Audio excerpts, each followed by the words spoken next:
एक हरा भरा सुंदर जंगल था जहां सभी जानवर खुशी खुशी रहते थे।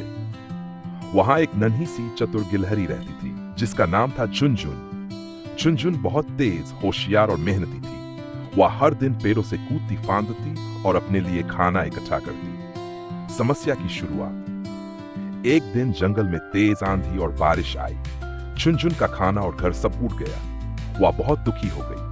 तभी उसे जंगल के सबसे बूढ़े पेड़ बाबा बरगद की याद आई।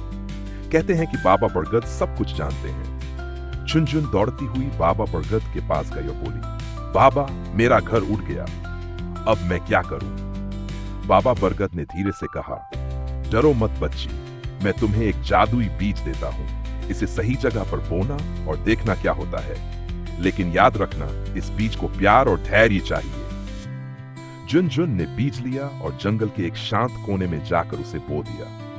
रोज वह उस बीज को पानी देती, उससे बातें करती और उसे धूप दिखाती। कुछ दिन बीत गए लेकिन कुछ नहीं हुआ। जंगल के कुछ जानवर उसका मजाक उड़ाने लगे। अरे चुनचुन, बीज से बातें करने से क्या होगा?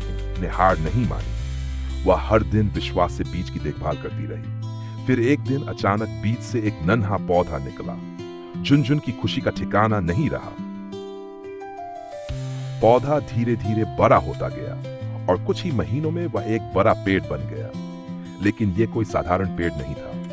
यह था जादुई फल देने वाला पेड़। इस पेड़ पर हर मौसम में अलग अलग फल लगते थे। आम, सेब, केला और बेर, सब कुछ। अब चुनचुन के पास खाना भी था और रहने की जगह भी। वह दूसरों को भी फल देती और सबको पेड़ के नीचे आराम करने देती। अब पूरा जंगल चुनचुन की तारीफ करता। जिसने मजाक उड़ाया था वही अब उससे माफी मांगते। बाबा बरगद मुस्कुराए और बोले, देखा बच्ची, जब हम प्यार, धैर्य और मेहनत से कुछ करते हैं तो उसका फल जरूर मिलता है, कभी न कभी। चुनचुन ने कहा, अब मैं रोज एक नया बीज बोऊंगी और हर किसी को सिखाऊंगी। भरोसा और मेहनत सबसे बड़ा जादू है। नैतिक शिक्षा, धैर्य, प्यार और मेहनत से कोई भी सपना सच हो